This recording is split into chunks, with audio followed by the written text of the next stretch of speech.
The argument Jason keeps trying to establish is actually the premise he has assumed from the beginning, but never demonstrated.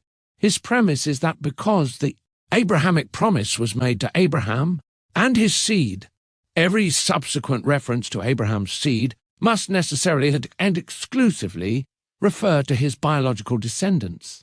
Besides being simplistic and naive, the main problem with his argument is that he is trying to turn permanence of the Abrahamic promise into the permanence of an exclusively biological definition of its heirs, and it's a total fail. Here's why.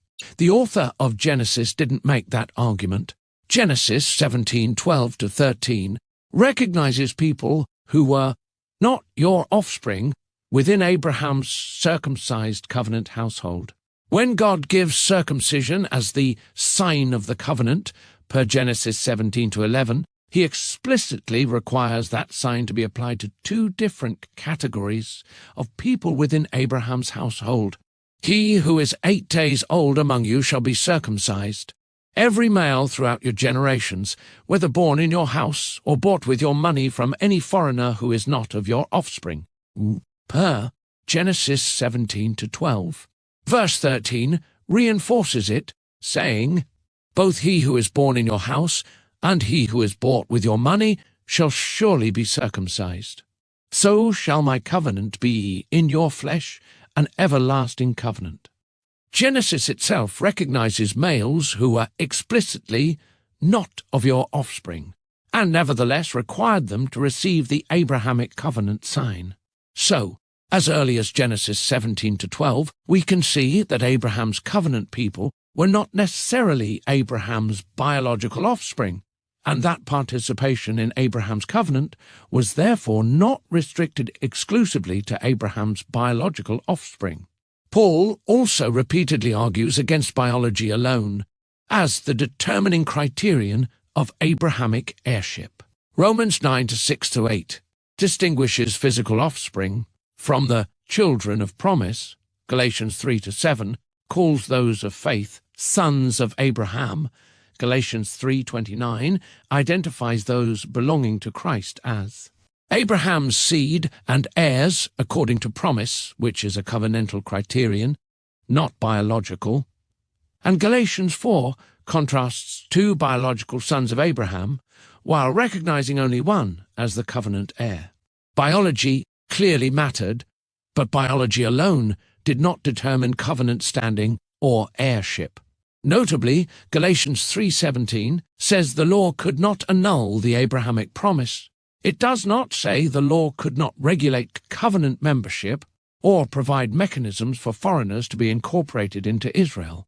In fact, it cannot be said that participation in the Abrahamic covenant was restricted exclusively to Abraham's biological descendants from the beginning, because, as we saw earlier, Genesis already places non-biological seed members of Abraham's household under the covenant sign per Genesis 17:12-13, and the Torah later explicitly provides mechanisms for foreigners to enter Israel's covenant community per Exodus 12:48-49, Number 15:15-16, and Deuteronomy 2:9.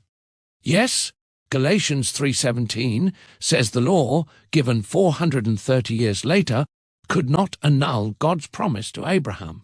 Agreed, but Paul never says, therefore, nobody lacking Abraham's biological ancestry could participate in that promise. That's an additional premise Jason is reading into the narrative. Romans 4 actually undermines that premise, which means that understanding who the recipients of the promise were has everything to do with what Abraham and his seed meant to Paul. In Romans 4:11-12, Paul defines Abraham in covenantal categories, not just biological categories. He deliberately emphasizes that Abraham was justified before circumcision, per Romans 4:9-10, then concludes that Abraham became the father of all who believe though they are uncircumcised, as well as the father of the circumcised who share his faith, per verses 11-12.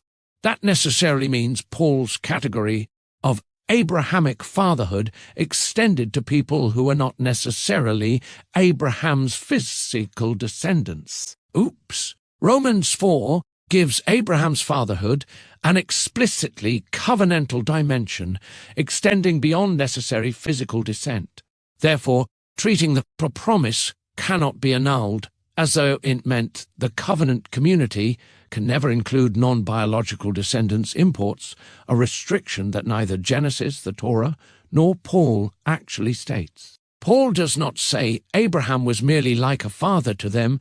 He explicitly calls Abraham their father. Yet Abraham obviously could not have been the biological father of every uncircumcised believer included in Paul's statement. His fatherhood, therefore, has a covenantal dimension that transcends physical genealogy. That becomes especially important in Romans 4-16. After defining Abraham as the father, all who believe, including those whose relationship to him was not necessarily biological, Paul says that the promise is guaranteed to all his offspring, his seed, and immediately identifies Abraham as the father of us all. Paul's sequence matters. He first establishes a category of Abrahamic fatherhood that includes people who need not be his biological descendants, and then speaks of all his seed. One, therefore, cannot simply assume that Abraham's seed must be an exclusively biological category. Paul had already established that the corresponding category of Abrahamic fatherhood was not exclusively biological. Galatians 3 continues the same pattern. Those of faith are sons of Abraham, per verse 7. Those of faith are blessed with Abraham, per verse 9. And if you are Christ's, then you are Abraham's seed, heirs according to promise, per verse 29. Paul isn't claiming that faith somehow changes anyone's genealogy, and he's also not saying, if you have faith, you're Abraham's physical descendants. He is applying Abrahamic family language, sons, seed, heirs, to people on covenantal grounds. Biology remains relevant, but it plainly isn't Paul's only category for defining Abraham's family and heirs. In other words, biology was involved in the origin of the promise, but it plainly isn't Paul's only category for defining Abraham's family and heirs later in the narrative. And contrary to Jason's uneducated rant, the Torah's incorporation of foreigners didn't change the promise. According to the story, God himself provided the lawful means by which foreigners could enter Israel's covenant community.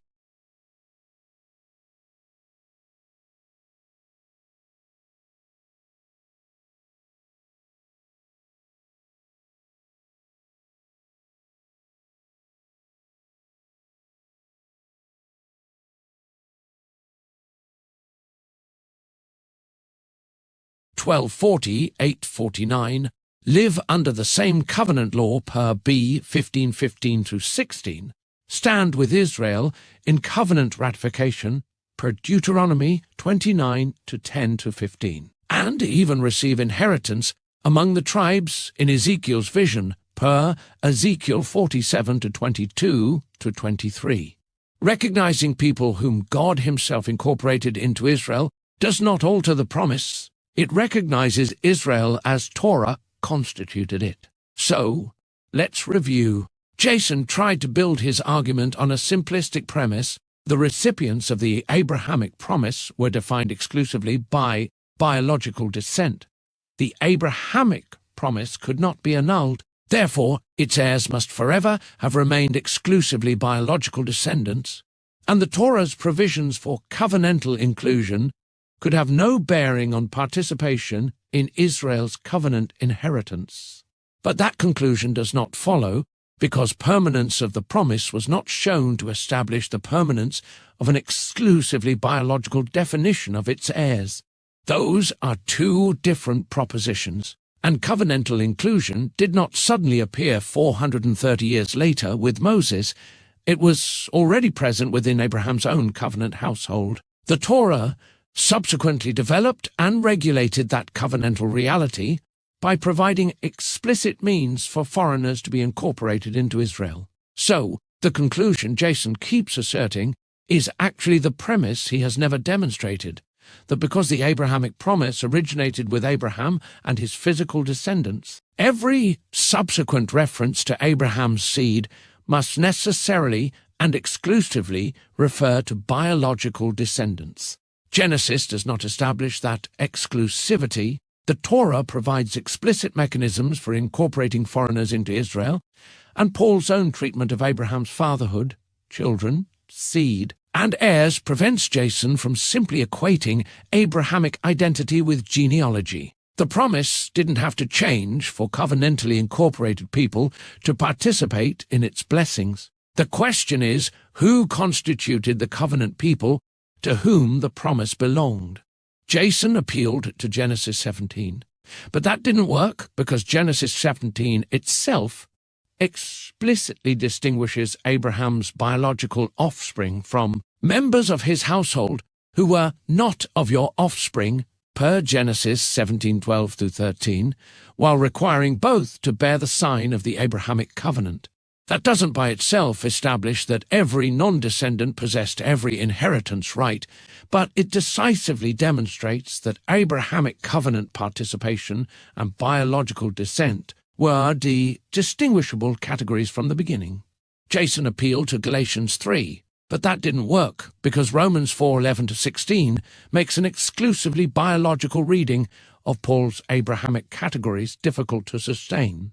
Paul calls Abraham the father of both circumcised and uncircumcised believers, people who are not necessarily Abraham's physical descendants. Then, after establishing that covenantal dimension to Abraham's fatherhood, Paul said the promise was guaranteed to all his offspring, seed, and calls Abraham the father of us all. The sequence matters. Paul establishes an Abrahamic fatherhood extending beyond necessary physical descent before speaking of Abraham's offspring. Therefore, Jason cannot simply assume that Paul's references to Abraham's seed are exclusively biological. That exclusivity is precisely what he needs to prove, but he hasn't done it, and he won't be able to do it because it's not there. In fact, it was shown that Paul argued against biology as the only criterion for identifying those in Israel, examples being Romans 4:11-16, Romans 9:6-8, Galatians 3:7, Galatians 3:26-29, and Galatians 4:22-31, all very consistent with Genesis 17, where we see non-biological descendants coming under Abraham's covenant. So the distinction is simple. Was the Abrahamic promise permanent? Yes. Does that mean its heirs were permanently restricted to biological descendants? That does not follow. Genesis gives the historical origin of the promise.